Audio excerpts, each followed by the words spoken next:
Hi guys, my name is Kesar and welcome to my YouTube channel where we talk all things hormone and period related. If you are new to my channel, welcome. Make sure you subscribe and introduce yourself in the comments box below. Today we are talking all about heavy periods, or menorrhagia as it's technically known. It shocks and surprises me on a regular basis when I hear just how many women suffer from heavy periods and excessive blood loss every single month and believe that it's something that they should just accept as part of their monthly menstrual experience. Because mostly heavy periods are not normal and they are not okay, and it can be one of the most debilitating symptoms that a woman can experience. So I am doing this video for all of you women who suffer from heavy periods, or even for women who know of friends and family who experience heavy periods, to explain how they can be a sign of an underlying issue, to help you understand the possible causes so that you can have an informed and useful conversation with your doctor, and also provide you with tips on how you can naturally support and manage heavy periods alongside a medical treatment plan. This is your first step to recovery, because knowledge of your body, your hormones, and your periods truly is power. Okay, so let's dive straight in. So how heavy is heavy menstrual bleeding? Now, I'm not going to sit here and discuss with you how many milliliters you need to be losing to be classified as someone who has heavy periods. You know exactly who you are, and I don't think trying to quantify the blood loss is particularly useful or helpful, because who sits on the toilet measuring the amount of blood they lose in milliliters? Absolutely no one. But for context and understanding, for those of you who may not be sure, I think the symptom list provided by the Mayo Clinic sums up what women with heavy periods face quite well, because they usually encounter soaking through one or more sanitary pads or tampons every hour for several consecutive hours, needing to double up and use tampons and pads at the same time, needing to wake up to change sanitary protection during the night, bleeding for longer than a week, passing blood clots in your flow that are larger than a 10p coin, finding it hard to leave the house because it's easier to manage your flow when you're at home near the bathroom, and feeling really tired from excessive blood loss that's associated with anemia. So why do some women experience heavy periods like this? So in most cases, heavy periods are a symptom of an underlying hormonal imbalance, of excess estrogen, which thickens the uterine lining, and not enough progesterone, which reduces the uterine lining. If you are the mum of a teenager, or are even a teenager yourself, it's worth knowing that adolescents tend to experience this hormonal imbalance more. Firstly, because estrogen receptors are sensitive for the first few years of having a period, and secondly because adolescents tend to ovulate less frequently, so there's not enough progesterone being made to lighten the period. It takes a few years for things to level out, but they will do so, and it's worth considering before opting for long-term treatment such as going on the birth control pill. Perimenopausal women also tend to ovulate less frequently, again causing this imbalance of estrogen and progesterone, often resulting in heavy periods right up until the menopause. And actually, excess estrogen is also linked with gynecological conditions such as endometriosis and adenomyosis and fibroids. So it's really important to speak to a GP and get your hormone levels tested so that they can either rule out or diagnose one of these conditions. However, it's not only hormonal imbalance and conditions of the womb and ovaries that can result in heavy periods. They can also be the result of an underactive thyroid gland known as hypothyroidism, or the result of a blood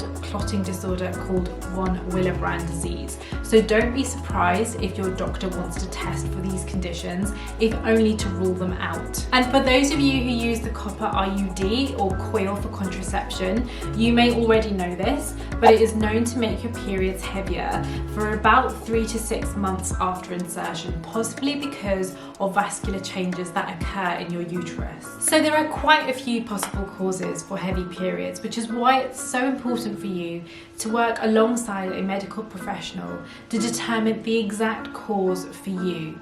and then to put in place a treatment plan that is aimed at fixing the cause of your heavy periods, because they can be fixed, and heavy periods are not something that you have to endure for the entirety of your reproductive years. I want to quickly talk about the pill and the menorrhagia IUD, because they are often suggested as ways to treat heavy periods. So although hormonal birth control can reduce blood loss, and actually up to 90% using the menorrhagia IUD, it doesn't actually treat the cause of them.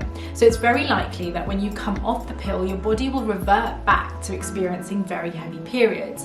And it's also not very convenient if you're looking to conceive, which is why it's so important to get to the root cause of your heavy periods and work on fixing that instead. So what's the plan then? What can you do alongside a medical professional to help manage and support your heavy periods?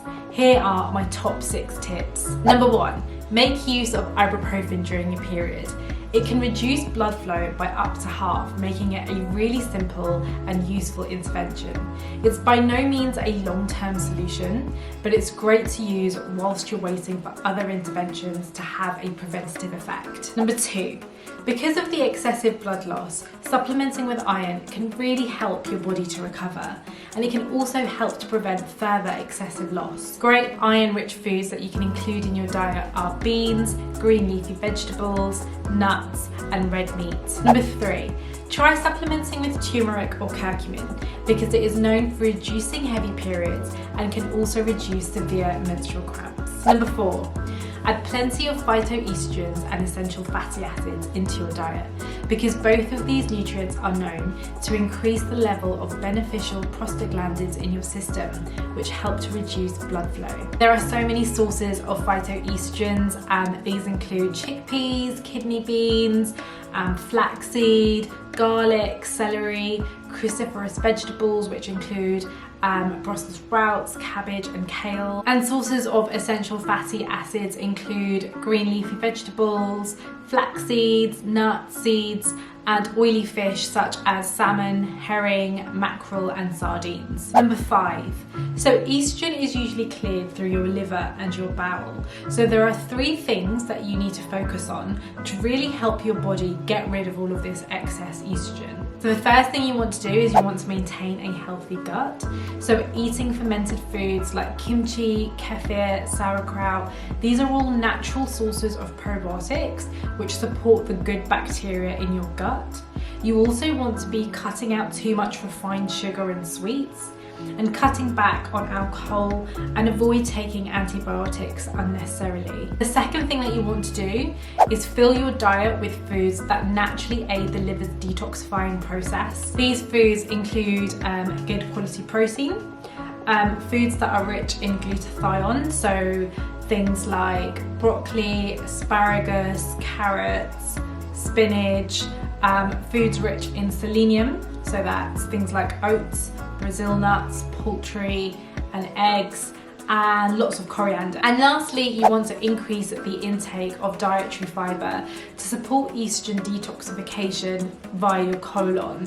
So think foods like oats, barley, nuts, seeds, legumes, lentils, peas, lots of foods which all work like an internal Swiffer to clean out your large intestine. And my last little tip for you, which is just to improve and enhance other lifestyle factors. So things like getting a good night's sleep is really important, and also to exercise regularly, but the type of exercise that really gets your heart rate up and leaves you sweating is really good for you. So those are my top tips for you. Now, is there ever such a thing as a typical bleed for an average woman? The answer is probably not. But there is no question that there are women out there who experience a bleed that is longer and heavier than is normal, and which requires investigation. So make this information work for you.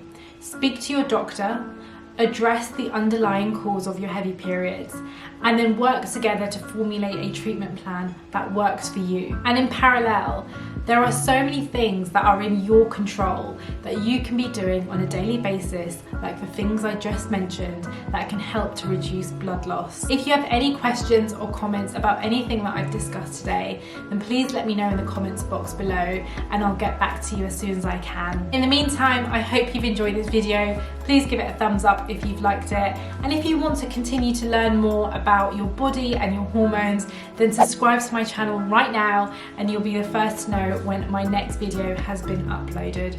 I'll see you next time.